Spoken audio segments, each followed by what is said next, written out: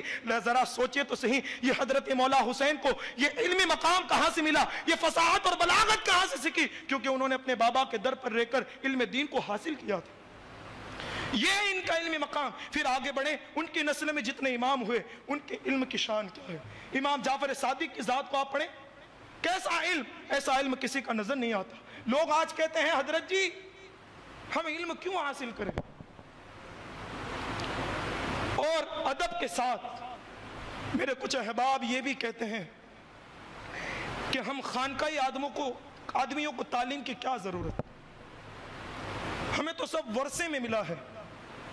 ٹھیک، میں کہتا ہوں کہ تمہیں سب کچھ ورثے میں ملا ہے، تم پیر ہو، ٹھیک، لیکن کیا غوث پاک سے بھی کوئی بڑا پیر ہو سکتا ہے؟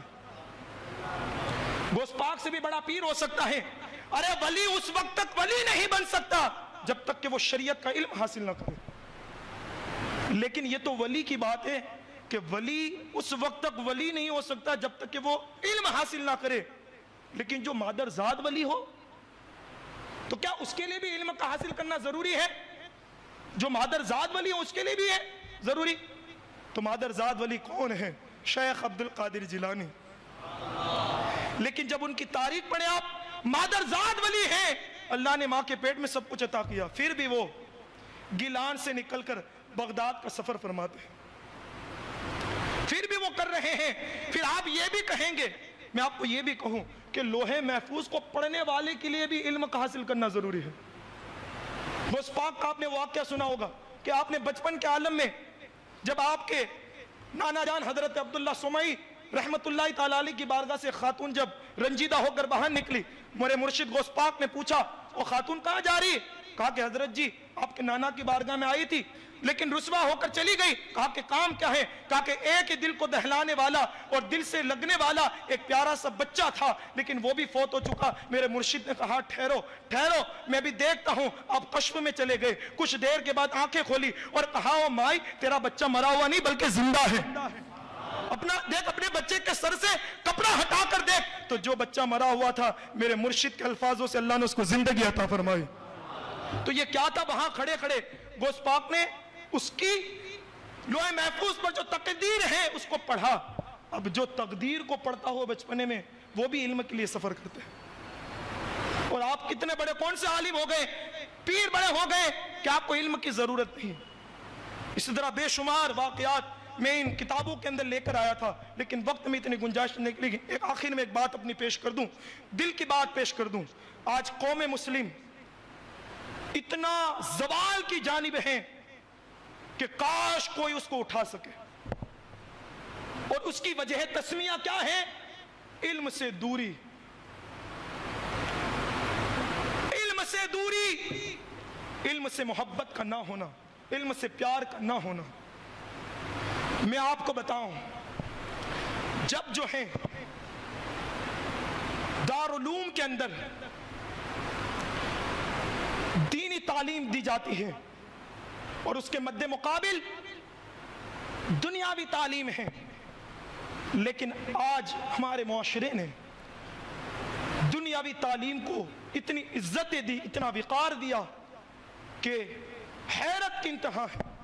انکار نہیں کرتا، اپنے بچوں کو سب کچھ بنائیے، لیکن جب تک دینی علم اس کے سینے میں نہیں تب تک وہ کورا آدمی ہے، تب تک اس کا سینہ لبریز نہیں ہو سکتا جب تک اس کے سینے میں دینی علم نہیں، دینی ایجوکیشن نہیں ہے۔ لیکن آج ہم جب اس کو تولتے ہیں، ایک طرف دنیاوی علم ہے، ایک طرف دینی علم ہے۔ میں کوئی مخالفت نہیں کرتا، لیکن آپ اپنی آنکھوں سے دیکھیں، جب مدرسے کے اندر مولانا صاحب ایک کتاب کے پیسوں کے لیے کہہ دے کہ تجھے دارالعلوم کے اندر سے کتاب خریدنی ہے کہ جس کی قیمت 200 روپیہ، جب وہ بچہ جمعہ کے دن اپنے والدین کو آ کر کہتا ہے مولانا صاحب نے کہا ہے بھائی 200 روپے کی کتاب لینے کی ہے، باپ کہتا ہے مولانا کو شرم نہیں آتی؟ 200 کی بات کرتے ہیں, ذرا دیکھ نہیں رہے حالات کیسے ہیں, تنگی کے شکار ہیں ہم, اور مدرسوں میں مولانا صاحب 200 مانگ رہے ہیں. ہائے رے میرے عزیز.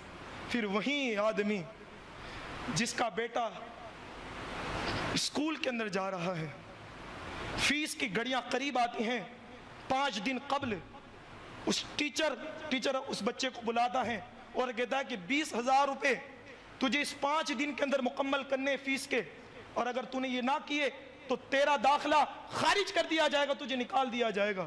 جب وہ بچہ ٹیچر کی داستان اپنے باپ کو آ کر سناتا ہے, باپ کچھ بھی نہ کہے بغیر گھر سے باہر نکلتا ہے اور دیکھتا ہے کہاں کہاں میرے پیسے رکے ہوئے ہیں, جلدی جلدی انتظام کیا جائے اور ٹیچر کے یہاں, اسکول کے یہاں 20,000 کی رقم کو بھر دی جائے.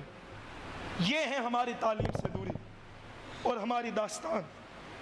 آپ ہر کوئی اس مرحلے سے گزرے ہیں. آپ جانتے ہیں کہ ہم نے عصری تعلیم کو کتنی عزتیں دی. عزتی دیجیے, اپنے بچوں کو پڑھائیے, لیکن سامنے دینی علم کو بھی رکھیں.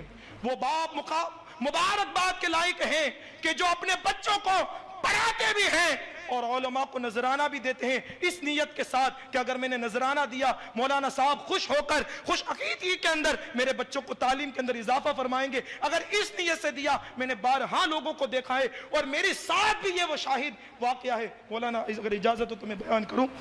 مولانا جو ہمارے مدرسے میں پڑھے ہوئے, جن کا نام مولانا اشرف ہے, اور ان کا ایک بھائی ہے جن کا نام مرزا حسین, ان کے والد کا یہ معمول ہے.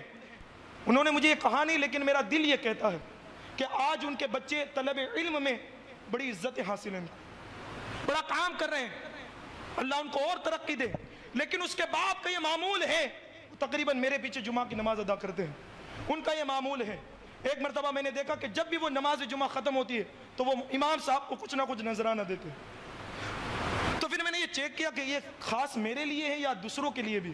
تو ایک مرتبہ میں جمعہ کے دن غیر حاضر تھا, تو میں نے دیکھا کہ اگر یہ دوسرے کے ساتھ معاملہ کرتے تو بات کچھ اور ہے, نیت کچھ اور ہے.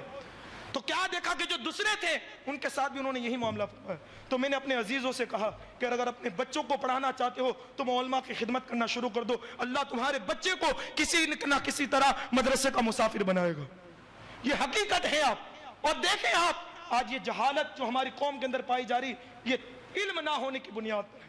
آج ہماری قوم شب برات نہیں آتی, اس سے 10 دن قبل یہ ایک چارٹ بنتا ہے کہ ہم نے اتنے کلومیٹر کا سفر کرنا ہے, اس درگاہ پہ جانا ہے, پیٹرول اتنا ڈالنا ہے, ٹائر کیسا اچھا ہے یا نہیں, اس کے بعد گاڑی اچھی کام کر رہی ہے یا نہیں, ہمیں اتنا سفر کرنا ہے, پوری رات اس طرح گزارنی ہے, وہاں یہ کھانا ہے, وہاں یہ کھانا, یہ پورا چارٹ بنایا جاتا ہے 10 دن قبل شب برات کے. اور آج وہی ہماری قوم کی جہالت کی انتہا, یہ نہیں دیکھتی کہ سال سال تک میں نے کتنے گناہ کیے ہیں. آج رات مسجد میں جاؤں گا, سجدہ کروں گا اور اپنے رب سے توبہ کروں گا, معافی مانگوں گا. یہ سب ہماری دوریاں مسجدوں سے کیوں ہیں؟